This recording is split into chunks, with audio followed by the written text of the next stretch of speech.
Nate Bergman. Hi. What's up, baby? Raj, what's We're up? glad to have you here, dude. Yeah, I'm jacked to have you here. I'm rarely excited to be anywhere, but this is one of the rare times I'm legitimately. You're in Cleveland now. Yeah, and look, we could lie and say it's one of the greatest places on earth. It's a good place to be. Cleveland's It's not the bad. best place. It's not the best place. No, it's not the best. It's solid. I like the It's solid. That's very fair. I like the chill vibes of Cleveland. Summertime's obviously better. It's shitty out today. Sure. But it's also that's the true Cleveland vibe. In a lot of ways. If you come to Cleveland, it's sunshine, you're like, what's going on here? Now it's a little different. I'm no stranger to it. Look, I grew up in Silver Spring, Maryland, between D.C. and Baltimore, right? So it's not like Cleveland's so different from Baltimore. I'm very familiar with a working class city that's sort of been left behind. Yeah. And if we're being fair, that's Cleveland. Dude, it is. It is. I was just in Baltimore too, which was And it feels like this Philly, Baltimore, Pittsburgh, Cleveland, it's all Buffalo. It sort of feels like, all right, like these are like they're the cousins of the real cities, like that you don't invite to the family gathering. You know what I mean? You're like, oh shit.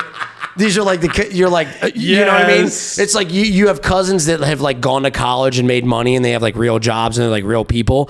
And then you're the cousin. Those are the cousins that get invited for Christmas and you're like, oh, they're coming. Like, all right. That's epically Fuck. so true. Yeah. And the weird thing too about Baltimore is in the Pittsburghs, in the Phillies, is the ghettos of these cities. When you ride through them, they're no different, guys.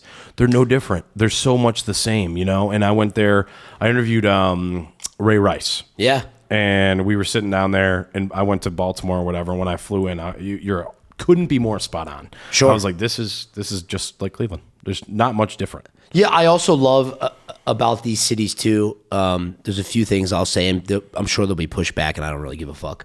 No, that's how we don't give a fuck. I do like about sort of a Baltimore, Pittsburgh, Cleveland.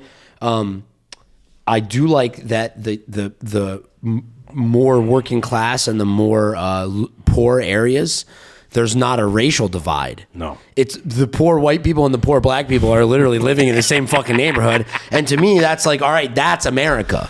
Okay, and then what they do is they plop like a Phillips Seafood and then a Joe's Crab Shack and then like a fucking whatever, like a very expensive like Carrabba's or whatever. Like, oh yeah, dude. Right in the middle of downtown. Some fine dining Italian. Some bullshit like chain. Yep. And they're like, look, we revitalized downtown. And it's like, you absolutely didn't. You picked these 4 square blocks. The rest of the fucking city sucks. But for me, as a person who performs music, these are my favorite places to play. Cleveland, Pittsburgh, Toledo, Buffalo, Brooklyn.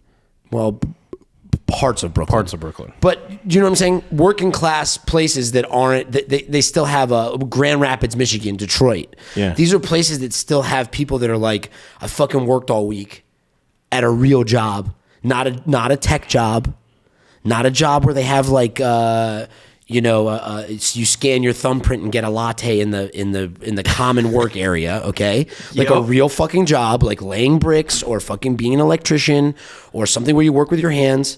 And then you work all week, you work 50, 60 hours a week, and you want to see a rock and roll show.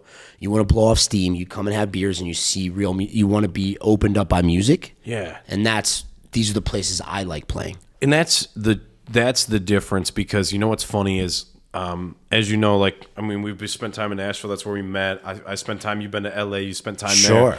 And I laugh because we're in the middle of making a doc series right now, bro. And these guys are I'm going to call you out, Michael Oblowitz. He's the director of this, right? Sure. And he's such a pussy because he will do like a 3-hour shoot, right? And you'll film for 20 minutes and then you'll break for 20. And then you'll film for 20 and you'll break for 20. You'll do for 3 or 4 hours. And then he'll go, oh, I'm so tired, Raja. And I'm like, get the fuck out of here. I'm like, this isn't even kind of close. So you're a lazy motherfucker. And I know you're going to watch this because I'm going to show it to you this week when I'm in LA. So. I don't even know him, but fuck you, dude. Exactly. Thank you. Fuck you, Michael. Yeah. And I think it's really funny. There is sort of this, you do see it sort of now in art anyway. You do see a split. and this isn't me saying that, like, there's plenty of hardworking young people. Oh, for but sure. there definitely is a split, a generational gap between people who want to work hard and people who don't value that work ethic the same way. And I don't begrudge people for it. I think a lot of it has to do with the fact that you could basically be born in 1999 or 2000 and grow up on your cell phone, and your sort of success could come digitally. So you don't have to put in the elbow grease. Yeah, I get it. I agree with that. But for me, like, it's always been putting in the elbow grease, kind of relating back to those cities that I think I connect with more, like a Cleveland. Well, and what you get too, and that I've noticed as well, is that you get a lot of entitlement because people see maybe somebody they know or a friend that's crushing it in that specific space. Sure. And they see the videos that they're watching on their phone at night or whatever it might be, and the ones that are really doing it big are they really are grinding all day to get this stuff done, right? Of course. And it's simplified for them, just through a video. Like, oh, I wish I could just do that all day long. It's so easy. Sure. And then they become envious, and then in turn, for whatever reason, become lazy about it. Yeah, I mean, look, also, I mean, you said we met Nashville, and Nashville is an amazing city that's full of people who are only looking at what's happening in their peripheral of what everyone else has around them. They're never thinking, wow, I get to play, like, I have a career in music. Regardless of what it looks like, they're only looking at what everyone else has. Yeah. And to me, that's like moving there from a place like Washington, D.C. and coming sort of from this punk rock community where everything is earned, nothing is given, and no one really gives a shit what everyone else is doing. It's only about a collective community. It's very strange to come to a place in Nashville where people are like, why did that person get this award when I do this? And it's like, who gives a fuck? Do you notice anybody in that space? I have, and this is why I ask you, because you spend more time there than I do. Do you feel like... Barely. Yeah, well, that's true too. But But do you feel like that you ever meet people that are down there, and then... Because comparison is the thief of joy. I think we can all agree on that. 100%. But what happens is, though, is I feel like people sit in that space, and they say they're doing something, and maybe in some capacity they're doing it, but they're really not. They're caught up in the party scene. They're getting fucked up. Yeah, no one does anything. See what I'm saying? No one does anything. Yeah. No one does anything. So two things I'm convinced of in Nashville for sure. And there is a really nice mix of people. There's some amazingly talented, some of the most talented musicians I've ever seen in my life are absolutely in the city. And there's some crazy stuff happening. For instance, like one night on a Tuesday night, the Deslons were playing in this weird place called Soft Junk, which is like sort of it was like a weird 100-cap venue, indoor, outdoor, in a warehouse district. And it was just like, it's hard to describe. There's real shit happening in Nashville for sure, with real people paying attention and real talent. And then there's also like people sort of cosplaying as artists that have no business being artists, that aren't artists, and they're sort of cosplaying as artists until they've like taken the ethos of fake it till you make it, and they think that's the entirety of what it means. Yes. You just articulated exactly. Yes. That's it. So to me, it's so funny to be like, okay, look, here's the deal. It's like they've said to them, they like look in the mirror and they're like, look, if I put on this jacket and I wear sunglasses at night inside and I dress this way and I go in to pick a bar. Yep. Let's say the Red Door, for example. Red Door. And I look this way, people will think I'm an artist. And then that will translate into me being taken seriously as an artist. And then all of a sudden, the things I make will be art. It's not how it works. It's not how it works at all. At all. No. But in some weird way, I think in the universe that we do live in, there are certain people who are online that would look at that and say, oh yeah, that's art. That's an artist. And for a brief moment in time, I think that person could attract enough attention to portray themselves as an artist. But I don't believe there's longevity in it. I don't think you can actually sell tickets for a prolonged period of time. I think you're a spectacle. And at best. In a lot of them too that even I had met down there, it sits a lot. It's not everyone, but so many are sitting in the wannabe scene. And anybody that's not, listen, you know what's going on, right? I can see when you're putting out music. You're not putting out music off of a whim. You're working to get there. Well, what do you want to be? Well, that's it, and that's it. And I see a lot of those people. What do you want to be? They're like, all right, you want to be a singer? Fucking go sing. Go do it. And it's just a different space. And I noticed the same thing in Los Angeles, where people, well, it's different out there in the sense of like, I'm in music, I'm in acting, I'm in all these things. But the truth of the matter is anybody that's really grinding on that, they're not at Red Door. No offense, Red Door. 7 days a week. They're not. They couldn't be. We're giving them so much free press. So much free press. I think that's but very fuck fucked you up. guys, for real. It's like it's my least favorite bar. Yeah, I know. On the face of the earth. Really, you just fucking hate that place? I hate it. I used to love it, and then I learned to hate it after I think my 12th trip down there. I just got to a space where I was like, you know what? I was like, this is not why I'm here. You know what I mean? And it's just I guess it's so weird to me, that culture of like, this is where the magic happens, but it's like, shouldn't you just actually be in a room somewhere making music? December only with Aura Watch. Take 50% off the entire store. The entire store, folks. You can go online, get some great gifts for your family and your friends. Quality materials, quality watches at an affordable rate. If you want to take advantage of this, please also use the discount code ROJPODS30. That is ROJPODS30 to take advantage of the Aura Watch special. Where did you even get started with music? Like, how did this kind of come about? I mean, you've come a long way, but how did this get kicked off for you to begin with? Fuck, this is a long story. I believe it. My parents are both super into music. None of them play, but my dad is a very much like classic rock, blues, Beatles, Rolling Stones, Zeppelin, Bob Marley, Creedence Clear. My first memories with my father, he owned a seafood store in Gaithersburg, Maryland, and my first memories with him are driving in a blue Toyota pickup truck at 5 o'clock in the morning on the way to the seafood store, and he's blasting Creedence Clearwater's greatest hits on a cassette tape. This is my first memories with him. Yeah. My mom, folk music and Motown, almost like Sam Cooke, Otis Redding, Temptations, Four Tops, Martha and the Vandellas. Real classics. Real classics. And Joan Baez, Joni Mitchell, always in the house. Like, music in the house constantly. Yeah. And then I sort of got into the idea that girls liked guys who played guitar. And you're right.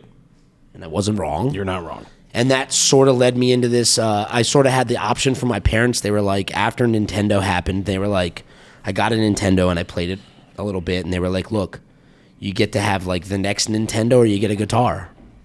I was like, I want a guitar. It was awesome. Became a no-brainer for you at that point. No brainer. So I started down What age was that at? 9, 10. Okay. In that world. So by the time I got out of middle school into high school, I started to write songs kind of in my little world. And by the end of high school, actually the year I graduated high school, a friend of mine was throwing a big party and said, and at this point I had been kind of kicking around writing songs, and a friend of mine said, I'm throwing a big party. Do you know anyone who's got a band? I'm trying to get a band together for the party. And I just lied and said, yeah, I got a band.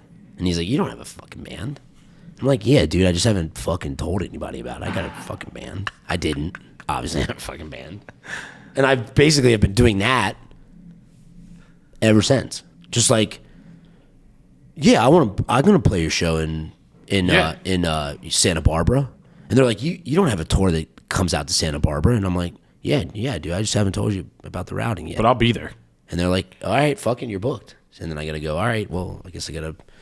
What was the first place besides the school that party? What were you like? What was the first time you were like booked somewhere where you're like, oh shit, like this is happening? A fraternity party at the University of Maryland. Like the band got booked at a frat party after playing some like house parties, and we got booked at a frat party, and then from that we got booked at like some out of state colleges, and then from there we started kind of getting booked at some other stuff, and then. There's a band called Clutch from Maryland that's they've been around now for 30 years, and they're a very big band. I mean, they're one of the best rock band. They're the best rock band on the planet, and they kind of sort of saw us. We had some familial connections, and we were about 10 years younger, and they saw us kind of doing some stuff. And in October of 2006, about 5 years after kind of doing parties in colleges up and down the East Coast, they were like, "Hey, we want you to come and play like 3 shows in real ticketed shows in Vermont." And Vermont, where was it? Higher Ground in Burlington, Vermont, and Portland, Maine, at a pool hall that doesn't exist anymore. And so we went and played our first 2 ticketed shows. And then that same summer, this is very strange, the sound guy from the reggae band Steel Pulse heard us and invited us to play 2 shows, Baltimore and D.C. with Steel Pulse. And that led us, this is so fucking crazy that I'm even remembering this and talking about it because I haven't talked about it in years. The same year that we did those shows with Clutch, we got invited to do an amphitheater tour with Steel Pulse and the Wailers. No fucking way. And we had never toured. We were in a fucking van. You were probably shitting your pants. It was so crazy. We had no business doing it. And in retrospect, it was like we probably shouldn't have done it. I mean, in a weird way. Like, but we just showed up and did it. It was one of those moments where you're like, I can't believe we're fucking here right now. Yeah. So they like threw us on the tour, and they were just like, so at that point, sort of Steel Pulse being this amazing seminal reggae band from right outside of Birmingham, UK, and Clutch being from Maryland took us under their wing. And my band at the time, Lion Eyes, we went out and toured all over North America and did that for years, you know. And then we ended up touring with some amazing bands. We did tours with the Bad Brains, and we toured. Went over to Europe, and we toured all over Europe. We toured in Japan, and so that show in high school essentially led to like a 15-year career touring in a rock band that went all over the world. And then right before the pandemic, the band kind of sort of started to dwindle out, and I made the decision to start my solo career March 1st of 2020. Yeah, but your solo career has been, I love it. Thanks. A lot of your music that I've listened to truly is, and what your new, you came out with a couple new singles, right? Yeah, I've just the Apostles and stuff. Yeah. Apostolos. I put out a record in 2022, my first full length, and then I've just been putting out singles and kind of writing and producing my own stuff. Yeah.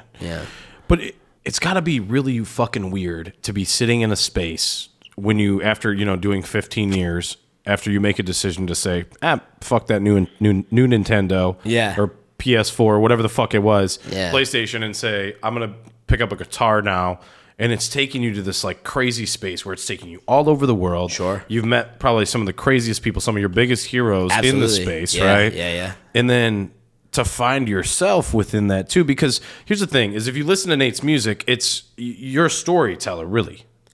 Okay. I'm trying to be. You are. No, you are. You are yeah. Truly. Like, you don't give yourself any credit because you do. You're trying to tell a story, or there's an immense amount of emotion behind a lot of the music that you put out. You know what I mean? I did want to ask you about that, because when you have all this emotion and push, which a lot of people don't talk about, right? Do you feel like that's personal experience for you, or is that just like, oh, I'm a good songwriter? That's very interesting. No one's ever really asked that. So the premise of the rock band for 15 plus years was basically we weren't really doing anything personal. Okay. And when I approached trying to write my own stuff and tell these stories, it was like, all right, now you have a chance to kind of start talking more about what's inside and not have to talk to 3 other people and sort of get a consensus about what we're going to write the song about lyrically. And, I think on the first record, on Metaphysical Change, I'm sort of finding my bearings as a songwriter, and it's a transitional piece. And then I think over the last year, I went through a really big breakup. I went through a very fucked up 2 years. And me too. Okay, yeah. Like bad. So yeah. what? How bad was it? If you don't mind talking about it. No, we can get into it. I've never really talked about it before. Yeah, go for it, man. I was in a 10-year relationship with somebody who I loved very deeply, and she was and is a fucking amazing human being. A deeply caring, loving, altruistic person to the core. Like, empathetic. I mean, all anything, all you could ever want in a partner. Dream girl. Yeah. Kind, beautiful inside and out. And I think what happened was she supported me unflinchingly through the hardest times of me being a musician. And I remember even on our first or second or third date, I said to her, this is who I am.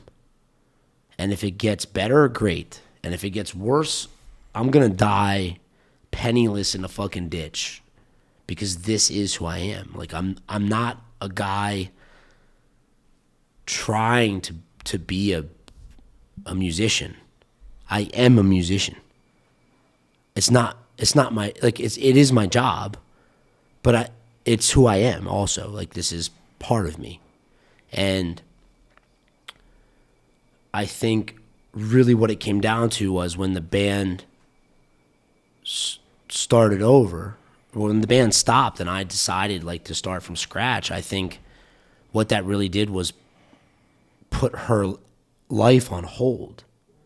And I think that became very frustrating, and I think that became insanely unfair to her life. Like, all the things that she deserved or wanted in terms of like planning vacations and buying a house and things that on a regular trajectory that people like deserve. Right.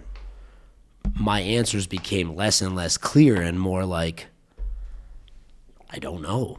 I don't know when we can take a vacation. I don't know when I can have enough money to buy a house, because not only am I continuing this thing, I'm potentially going to be gone for 9 months in a row, which ended up like happening. And I think it just split, you know, and I left. I mean, I had to leave in a way where I feel like maybe I shouldn't be talking about this, I don't know, but I felt like I was sort of trying to cauterize the thing that I knew was going to be like the worst case scenario, which would be to keep trying to pretend that it was going to end up being okay. Yeah, it was going to be fine no matter what. When I, like, that year anyway, I was literally on tour for 9 months. And, like, that's no reprieve from that. There's no, and I'm still, like, scrounging for dates. I'm still...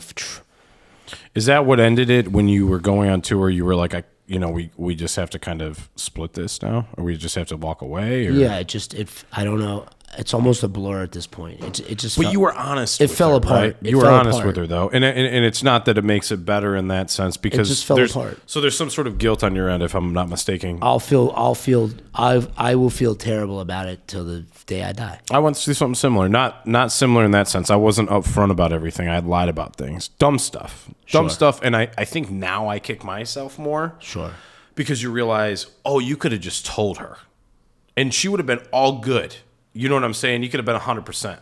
But at the same time, for me now, it's weird because all those lessons that I learned from those stupid decisions I made, I'm like, oh, well, like, I'll never do that again to somebody, right? And at the same time, I'm in the same boat as you are, right? Where for me, dating is like almost, it's not even kind of on my mind, in the sense of like, I feel like I already found my person. I fucked it up. And it's just like, it's not even worth it for me anymore. So like, and I try to battle through it and stuff like that, but it doesn't get better. It doesn't leave my mind. And how far out are you? Almost 3 years. Yeah. Yeah. So there hasn't been a day. I'll put it to you this way. This might sound bad. There has not been a day that has gone by that I have not. It's not that I miss a relationship. I don't miss the fighting. I don't miss the bullshit. Sure. But there is not a day that has gone by that I do not feel bad about the way I treated that girl. Sure. Right? I just kick myself, or it haunts me. And I feel like it kind of should. It's heavy. I mean, I think all you can do with that really though is make amends by how you move forward, you know. And here we are. Exactly. You know, and yeah, it's like, oh, wait a second. it's a weight to carry. Is a weight to carry. I mean, I wrote a song essentially about it called Deep End, and the feelings don't go away. And I think what I've found in this part of my career is that I'm writing songs about this now, and I'm finding more and more people like you, like me, connecting through those things where you're like, because the worst feeling of all of it is feeling like you're the only person that's ever felt like this. And for at times you feel like that. You're like, this is fucking crazy. Like, oh yeah. And if the more you feel isolated, the more you're like, fuck, like I'm the dumbest person on the planet. Mm-hmm. And then you realize like it's very human to make these mistakes, and it's very human to hurt yourself and to hurt other people. And it doesn't make it right, and it's a guilt that you will carry forever. I think I'll carry it forever. I know I will. I think I will too. And I don't think I in a weird way, this is the one thing I will say. This got very heavy very fast. Yeah, sometimes it does. Okay. And I'm here for it. Sometimes the one thing though is like, I feel like for me, it's just like never ending eternal fucking fire under me. Sure. In a way. And sometimes it's good and sometimes it's bad. Sure. Right? Because it's like, oh, like you fucked that up. Now, like, I don't do anything. I'll put it to you this way. Maybe you think the same way. I don't do anything I do to prove people wrong. I don't care about people that don't believe in me. It doesn't bother me. Sure.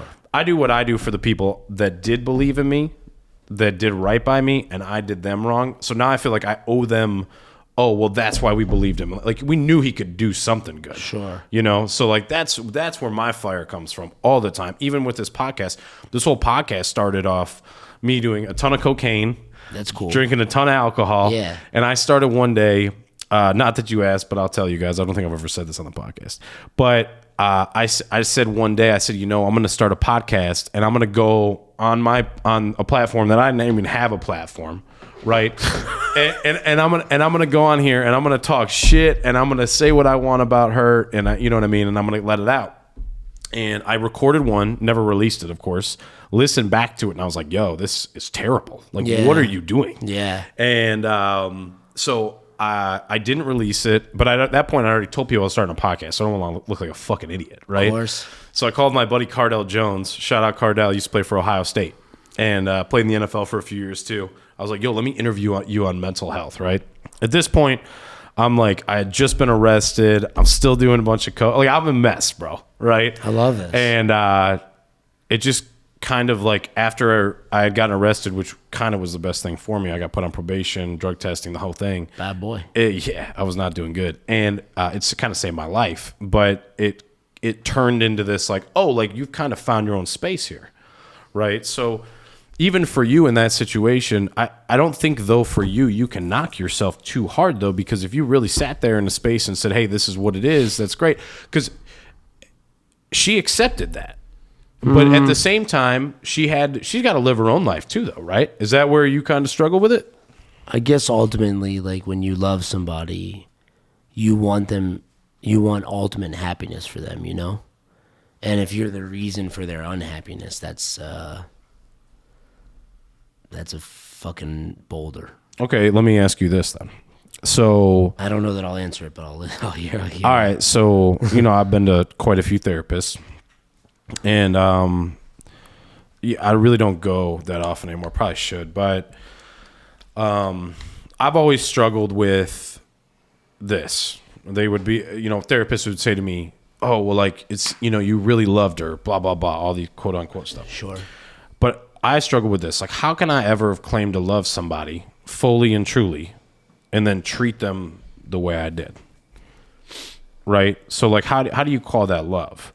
So for you, are you able to sit there and say, like, I really loved her? Does that make sense? Yeah. It's me that I didn't fully love. Yeah. Me too. Yeah, it's me. It's myself that I didn't treat correctly. Mm-hmm. You know what I mean? And then they're just a bystander of the cutting on or bleeding on people that didn't cut you. Correct. You know, and look, no one's infallible either. Too, like, of course, in these situations, there's communication trouble, and there's anyway. It didn't fall apart for one reason. I get it. It's life is complicated, and you know, all you can try to do is when you fuck up is to do your best moving forward and learn lessons about yourself. You can't, I think that's all you can really do is try to be the better version of yourself moving forward.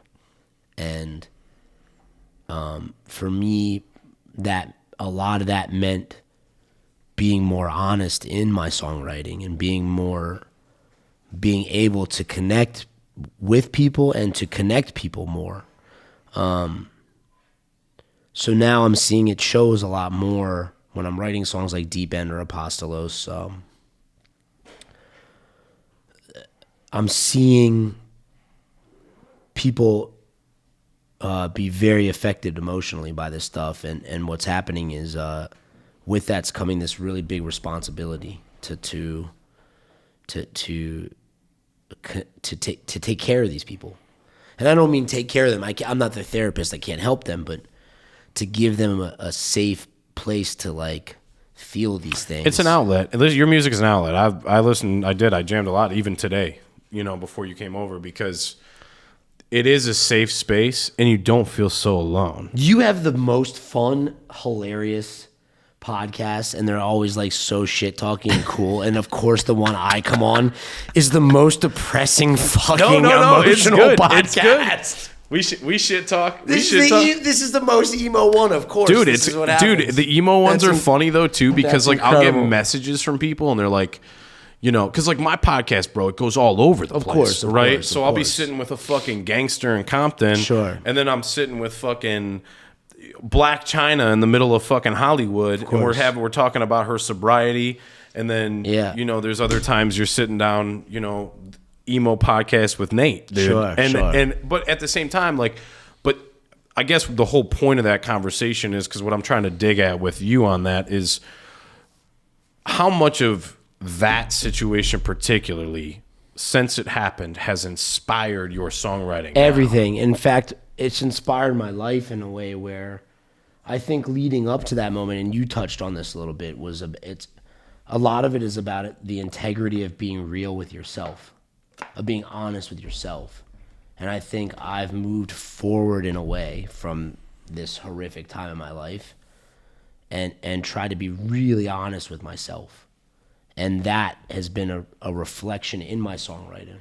Whether it's a story about me or the story is about how I feel about something, I think that honesty has sort of now started to connect with people in a way that it never connected with people before. Right.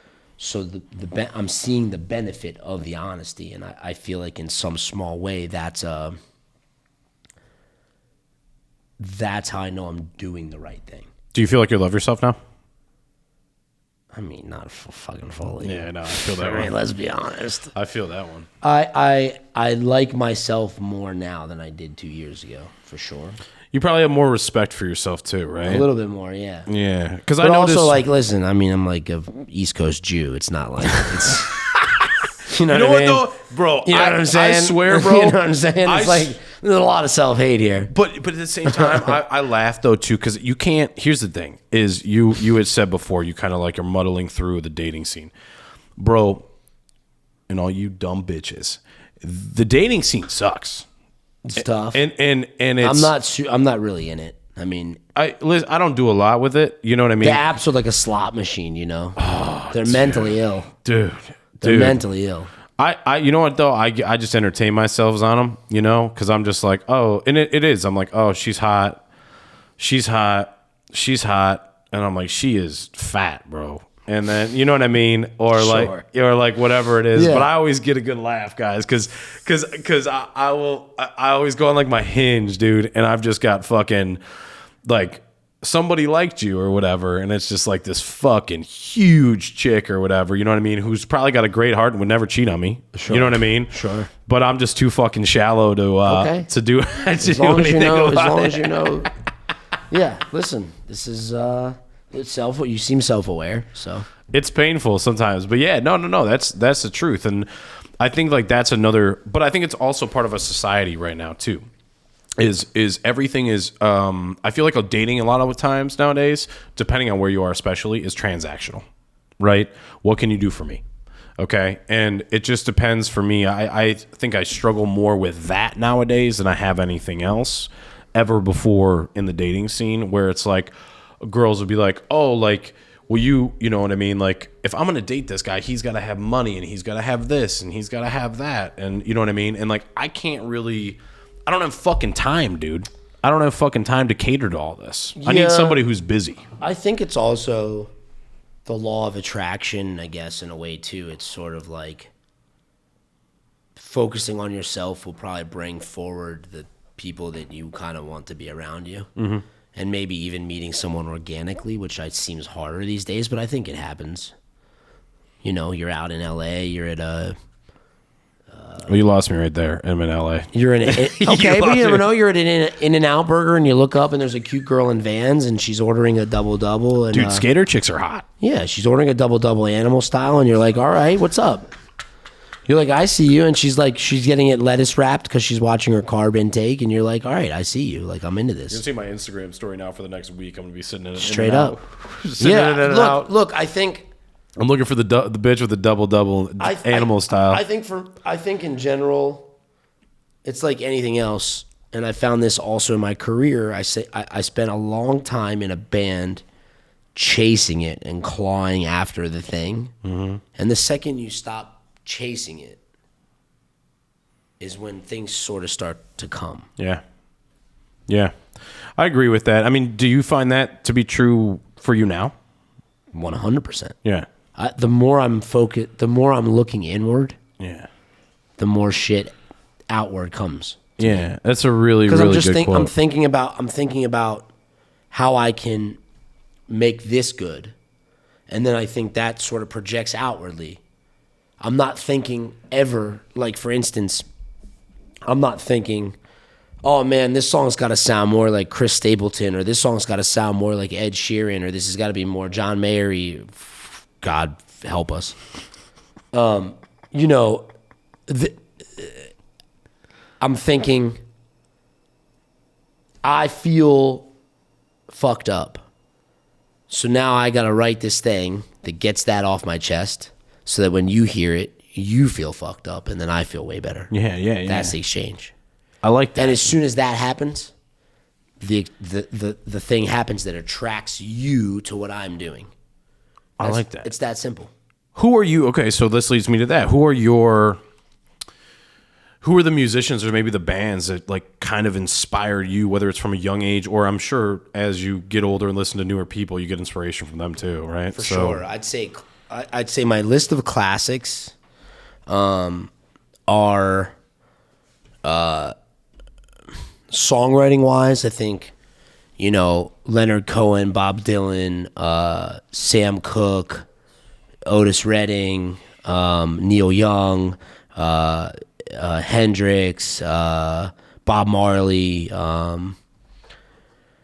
classics, you know, John Lennon. I mean, truly like the textbook, like classic rock, absolutely, soul, Etta James, Biggie Smalls, like the golden era hip hop guys, Rakim, going over the bar line type shit is like, you know, the DC go-go scene was a huge influence. The Bad Brains for me. So the classic era stuff, and contemporaries for me, I think huge influence, Clutch for sure. Amigo the Devil, Danny Carranos is probably one of the best songwriters. Nick Cave, Tom Waits. I think that you have a lot of really, and it's really funny too. I sort of I know we touched on emo a little bit, but as an adult, I've found myself very inspired by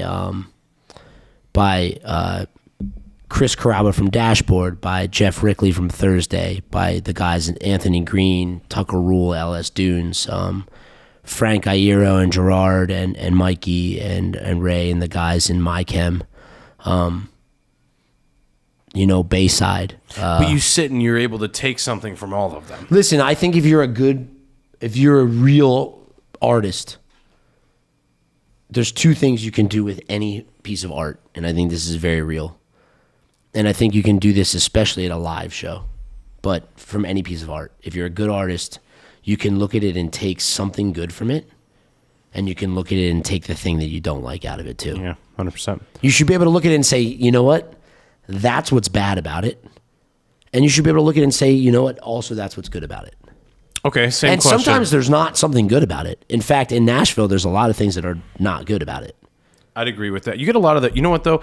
I see a lot of the same, quote unquote. Sure, Nashville. and look, and you also have to be able to recognize that, like, art and commerce, there's an intersection, and sometimes it's more commerce. And if a person's really good at making the commerce part of it, that's also a skill. It's not art, but it's a craft.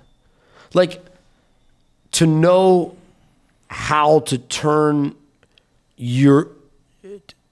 Look, I hate the word brand. I think it's disgusting. Mm-hmm. To call your art and to call music a brand, I think is when you're talking about the actual, like, thing that you're doing, I don't like it. But to be able to create a world and know what it is visually and then turn it into something that monetizes, there's a skill to that. Absolutely. I wish I had more of it. Like, I truly do. I wish I was better at it. And there's some people that can only do that, and they can't write a song to save their lives, and that's fine. Like, that's their skill set. Yeah, some people sit on one or the other. I understand. Some people go real hard to the right, and some people go real hard to the left.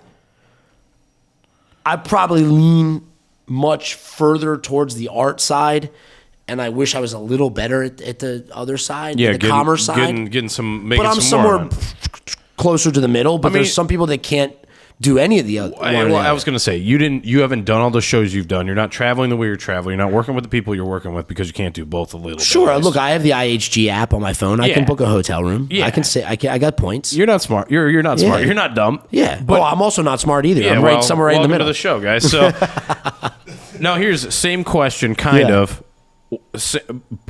How about from a guitar playing standpoint?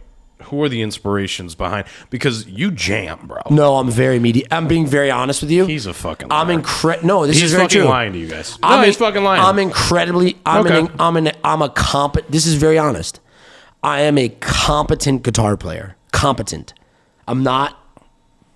I would say good is like a stretch. I think he's really good. I know really good guitar players. I'm not. Well, yeah, you know what? I'm meat and potatoes. And that's, me, that's what I like. I'm good with that. There's really good guitar players out there. I'm not one of them. And I'm fine with that. My focus has always been singing and writing. Yeah. I can play. And I can hang with dudes who can play. But you're never going to see me play guitar and be like, fucking guys, like, blow my mind. I'm not there. I don't want to do that. I'm not there to do that. Yeah. I get that. I can get that. But if I have a couple drinks, I might get a little... Yeah. I might get a little loose. But truly, I'm not there to, like, my mission has never been to, like, razzle dazzle guitar. In fact, my favorite guitar players like Neil Young and my favorite guitar players like George Harrison, all they're doing is melody.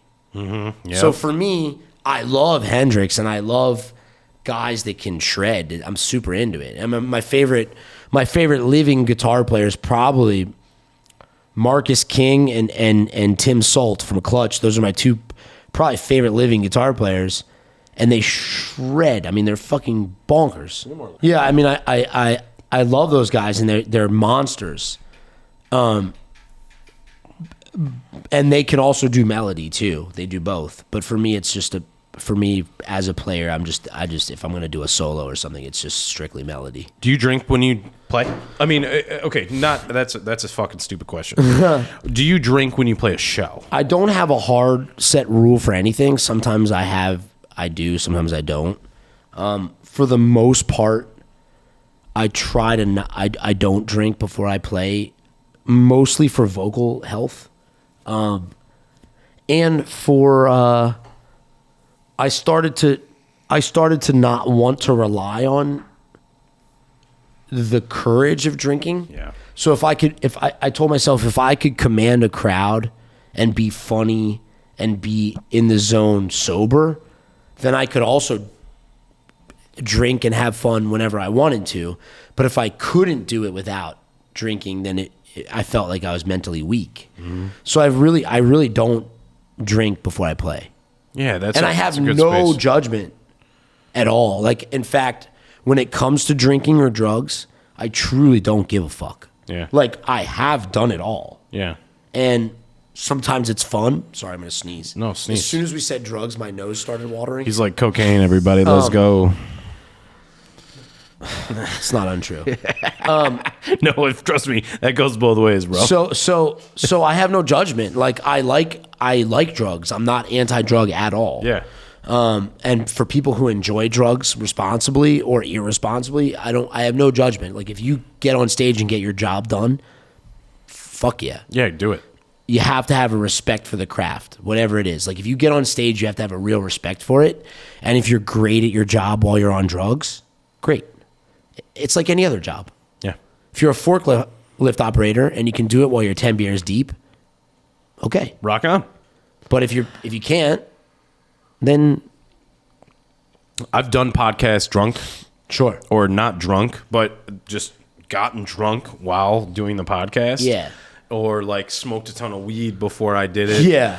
And like I've noticed I don't do it at all anymore. I mean, I'll drink sometimes. I quit smoking weed. I quit smoking cigarettes. When I saw you, I smoked cigarettes. I still hit the vape. Yeah.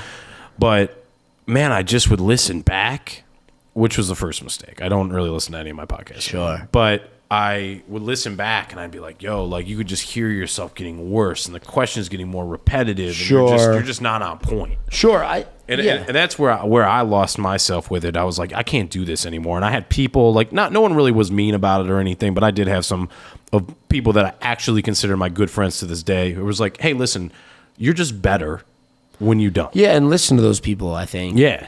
Also, too, I think, like, I don't really need help being direct or rude or funny or like I'm an asshole. Yeah, me too. So like if you put mouth and nose beers in me. Oh, bro, it gets worse, it's right? Way worse. Oh, yeah, dude, yeah. that's how I am too. You're the same as me. Yeah, so for me it's like I don't really need it, and I think I also think drugs are a great tool. For instance, if you're frustrated in the studio for writing a song, I think it's great to smoke a joint and get a perspective change. I think if you're frustrated with how something's going and you want to change your perspective, I think it's great. I think every once in a while to do mushrooms and clear your mental track, I think it's very good to do that. I just like, for me, I don't know that I need to go in front of 2,000 people who have just paid tickets to see a show and risk their hard-earned money at my... Yeah, for your pleasure. Yeah. Or whatever it might be at that point. Or your demise, for that matter. Me. Yeah. And I've done it. I'm not saying I haven't done it. I'm just saying... I just don't think... I mean, everything is... Like I said, everything is like... For me, it's different than it'll be for you, then it'll be different for other there's people. no rules. There's no rules. And I think it's all about what you're doing. But... I mean, truthfully, though, if you can get it done and you can get it done successfully and you can get it done consistently, then who cares, right? But I'm sure you've seen people go up there wasted and like... Yeah, and it stinks. And I've seen people go up there wasted and they've done great. So it's like, it's whatever you're... It's whatever the prerogative is. I can barely manage my own shit, so I cannot have space for managing your thing. Check out Automotive Customs in Valley View, Ohio, 5440 Warner Road, Valley View, Ohio, 44125 to check out their new $49.99 oil change special, up to 5 quarts, and check out their new holiday specials as well. Check out Automotive Customs, 216-232-4158. Call for more. So where are you on tour right? Like what are you doing right now? Okay, so we were just on tour with actually I don't know if Daria, are you there? Is Dario there? I don't know if I can announce these dates. Can I announce that? Am I allowed to announce the makeups or no? When's the podcast coming out? Do we know? When do you need it to come out? No, it doesn't matter. I can cut whatever. I'll just say there's makeup dates coming. Okay, that's fine. Yeah, I'd just say early January. Okay, so we're on tour right now with Anthony Ranieri, and he got the flu, unfortunately, and so a bunch of dates have been postponed. So basically, the dates have gotten rescheduled for January, so I'll be back. I will be back. This is very cool. I'll be back. I'll tell you right now. I'll be back in January, and I'll be back in January here in Cleveland, and then I have a great year. 2025 is going to be amazing. Right now, I'm finishing up some headline dates. So tonight, Cleveland. Tomorrow, Detroit. After that, Chicago. After that, Minneapolis. After that, Lawrence, Kansas. After that, Omaha. After that, Indianapolis. And after that, Mesa, Arizona. And then I'm home to write a new record, which comes out next year. And then fucking that's it. Are you Rinse and repeat till I die on stage. So yeah, that's like when you said it earlier, you're like, I'll die under a bridge or something like that. It's just like it is quite literally, from what I've noticed about you, bro. It's like your blood. That's what it's I do. Just what you do. Yeah. I've now done it for more years than I've been alive. Have you ever felt like you are missing anything from a family, home life, stable? You know what I'm saying? I'll put it to you this way. No. Yeah, that's what I mean. Like keeping up with the Joneses kind of a thing, right? Just know. like, because it's, okay, what's your mentality on it? Because I want to give you mine. Sure. I'll think about this. So I've missed birthdays, weddings, funerals. I missed my family's dog passing away. I missed some pretty horrific stuff. And I think about it sometimes, and sometimes it's sad. And one time my friend George, he called me, and he said, "Hey man, what are you doing?" It was midnight, so it was 3 in the morning. He just woke up for work. It was 6 a.m. and it was 3 in the morning where I was. Maybe 2 in the morning, and he said, "What are you doing?" And I said, "I'm driving through the Rockies right now." He said, "What are you doing?" He said, "I'm getting ready for work. I'm just getting up." And he said, "What's it look like where you are?" And I said, "Fuck, man." I looked up. And I hadn't looked up the whole drive. The whole band's asleep in the back of the van. I look up, and I can see every fucking star it's pitch black, and we're in the middle of the Rockies, and I can see every star in the galaxy. It's insane. And the window's down, and it's in the middle of winter in the cool air, and it's silent. And I said, what can you see?" And he goes, "The same fucking driveway that I look at every fucking morning of my life, and I will look at this till the day I die." And it hit me, and I said, "You know what? This is it for me. Like, even when it's bad, Yeah. it's this." And so few people get to do this, that this is what I do. And I can't take it for granted, and this is what I love. Isn't that scary to think about, though? Could you imagine? And that's where it that's why I asked that, because I'm of the belief that I'm more afraid of not saying that I tried at least, you know what I mean?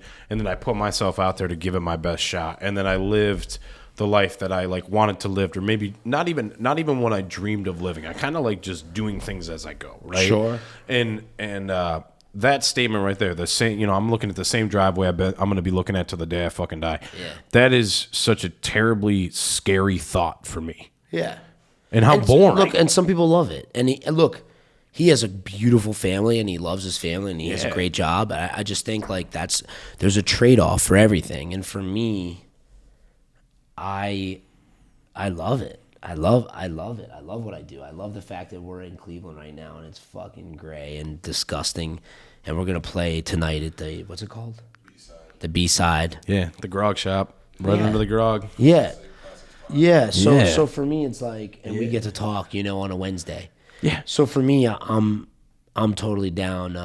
I'm totally down to live like this until I can't. Is there a dream for you that maybe like hasn't been completely fulfilled yet that you're maybe chasing in some capacity? The only my goalpost has always been and will always be bills paid. Few hundred tickets a night. Yeah. That's You're not my even dream. unreasonable about It's it. my dream, dude. It's been my dream ever, and we're so close. It's crazy. Like, we had 48 hours last night. A show got canceled in Pittsburgh, and we announced like 2 days in advance, like, hey, we're going to be at this barber shop. We set up a show at a barber shop, and like 30, 40 people came out. It was crazy, So like, we're right there, and it was like real fans, like knew the words to the songs, and it's like after 2 years of starting this solo career, it's like it's crazy that that's where it's at. After doing 15 years of this other thing, so for me, it's like we're right there, and that is my dream. It is my dream to do that. So, What's that like getting on stage and hearing people sing your lyrics back to you? heavy. Yeah. It's crazy. I couldn't imagine. It's I mean, I crazy. had bathroom concerts with other people's music. Sure. It's Thinking crazy. about what that's like, but I It's couldn't crazy. imagine. It's crazy. It's crazy. It's Crazy. crazy. And it feels like every time it happens, it's like it feels like, not to be cliche, but it feels like the first time. It's like wow. And when it happened in Germany and it happened in England, and you're like, this is crazy. Like, this is strange. And I feel like when I see artists take it for granted, I want to like kill them. I want to like strangle them, smack them across the face, and be like, you don't deserve this. Like, it's crazy. Like, it's beautiful. It's so beautiful. You know who I met recently? Just a fucking sweetheart of a girl is Jessie Murph. Oh, wow. Awesome. And Yeah, killer. bro, I get out of a massage downtown Cleveland, and I'm like eating at this like jerk chicken place, right? Of course. And I go out, and I'm about to catch my ride back home here, and she's just walking by with her like security, and I'm like, "Yo, are you fucking Jessie Murph?" And we stopped and chopped up for 5 minutes, and I was like, I really appreciate your success, your music, things like that. I've listened to a lot of it, Yeah. I fangirled her a little bit, and but like she just like wasn't like, I've met a lot of celebrities, a lot of people that have sat in that space, and so a lot of them are like, oh yeah, cool, man, or like, I'm not trying to hear this shit right now.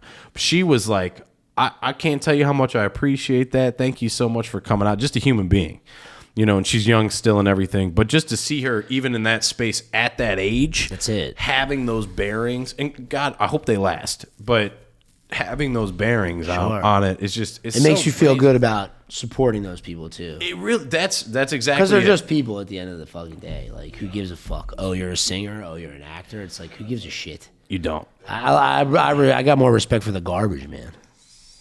It's a harder job. It's a lot harder of a job, right?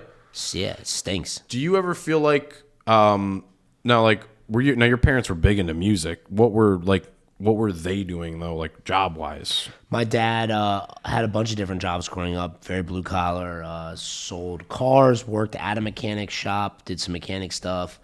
Owned a seafood store, and then eventually worked at Cisco Foods. Yeah. It was working at like Cisco Food Distribution. My mom is a classically trained fine artist. She was teaching art for a while, and then was working as a centerpiece designer for weddings, and then was a party planner. The reason I ask is because you have a humility and a raw sense about it, and you have a very, you seem to be extremely self-aware about who you are, what you're about, and what you like. Well, they left me. I'm an only child, and they left me alone for hours on end. So We're left with a choice. yeah, I was like, all right, dude, all right, brother. Like, here's the key to the house. Fucking go watch MTV for 8 hours a day and fucking Get it done. Yeah, draw titties in a sketchbook. Hey, listen, it's better than drawing dicks. Yeah, so both. I did both, to Hey, be you know fair. what? You're like that. To be fair, yeah. You're like Jonah Hill with his lunchbox 100%. and the Hangover driving. That is very real. He was drawing big, veiny, triumphant Yeah, bastards. I did a lot of cocks too. I drew a lot of fucked up shit, and I watched. I was raised by MTV for hours, so that was also a huge influence on me. That era of TRL, that era of fucking Spring Break, that era of The Grind with Eric. What's his last name? Anyway, the first season of The Real World, all that stuff. I was like brought up on that, so. It's interesting to see now where MTV is. Besides, I mean, they play Ridiculousness all day long. They don't play anything else. Yeah, it sucks. But it's just a different space now, and I really wish that some of that old stuff, Just music. just music, would come back. You know, the art almost of music videos was really. It's YouTube. It's YouTube now. Yeah. There is no such thing as turning on when you wake up in the morning, tossing on MTV, Yeah. enjoying yourself, watching. Oh fuck, Yeah, dude! You know, for it was me, curated, which I thought was cool. You know. But you grew up in like Maryland. Did you grow up in like a middle class area? Were you in a poor area? No, very middle class, lower middle class, working middle class area. Very diverse. Montgomery County, so it's like a very good county, but sort of train tracks split it in half from an affluent half and a more middle class, working class half. I grew up on the working class half. I mean, I wasn't poor, but you know. Did you ever have like a regular 9 to 5? No, Never. no. I've always had like, I've had crazy jobs. I worked at restaurants, bars. Did some janitorial stuff. I worked at a strip club for 4 years. Dude, the titty bar's a dark place. The first 2 years were fun, and the last 2 years were dark. They get dark in there, bro. Dark. They get dark in I there. DJ'd, I cooked, and I did a little bit of security. Last day on the job, I got punched in the face real hard, and that was it for me. That's actually fucking hilarious. Yeah. Okay, so let's do two things here. Yeah. First thing is Ruin my reputation in a half hour podcast. listen. First of all, there's no way you could ruin it on this. Any further. It would take, first of all, this is my podcast, so if anybody's ruining their life, it's me first, god damn it. So, first of all, where can we find all of your music? And you also have merch. Sure. You can go to NateBergmanSings.com, Okay. NateBergman sings.com. You can go to Spotify and look up Nate Bergman. You can go to Apple Music. You can go to the merch store is at NateBergmanSings.com. We have all sorts of great merch. Right now we have a great line curated by Alex Lobo out of New York. She's fantastic. Yeah, it's just we're just out here fucking. We make great merch. We take it real seriously, and we have a new record coming out next year. And if you follow me on all the socials and you get on the mailing list and all that stuff, you'll be up to date with all the depressing music we put out. So No, I love it, and a lot of your music is. I don't think it's depressing. I think it's like. that just means you're depressed. That's true too, but it's relatable, and to a lot of our listeners, they're depressed. Okay. And so it's like super relatable. So they're gonna like it. They're gonna like it, yeah. And then, all right, but you said you would do a song. I would absolutely play. Let's a song. fucking do a song. Great. Let's do it. I'll grab Let's it. do it.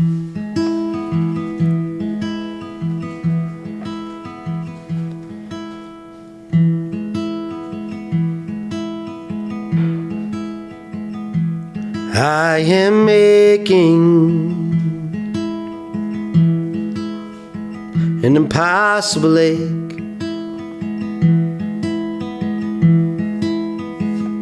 My heart's breaking.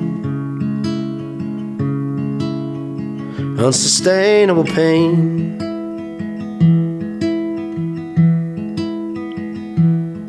I've been walking around like I'm sleeping. That's how it goes when you jump in the deep end. That's how it goes when you jump in the deep end. I have tasted so much blood on my tongue. I wake up anxious. I've come undone. I can't sleep now, and I'm barely eating. That's how it goes when you jump in the deep end. That's how it goes when you jump in the deep end. I am grieving for the future. I am dreaming of the past. Ruminations and frustrations over checks I could not cash. Timber, I remember how we fell in love so fast. There ain't no telling how long this missing you will last.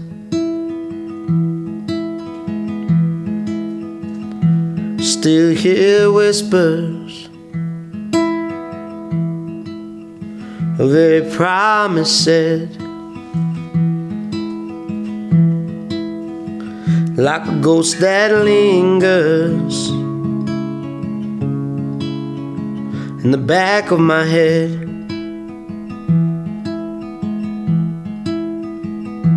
You were hurt from wars before, and you couldn't stop the bleeding. That's how it goes when you jump in the deep end. That's how it goes when you jump in the deep end. I am grieving for the future. I am dreaming of the past. Ruminations and frustrations over checks I could not cash. Couldn't make it through November, and now December I am weeping.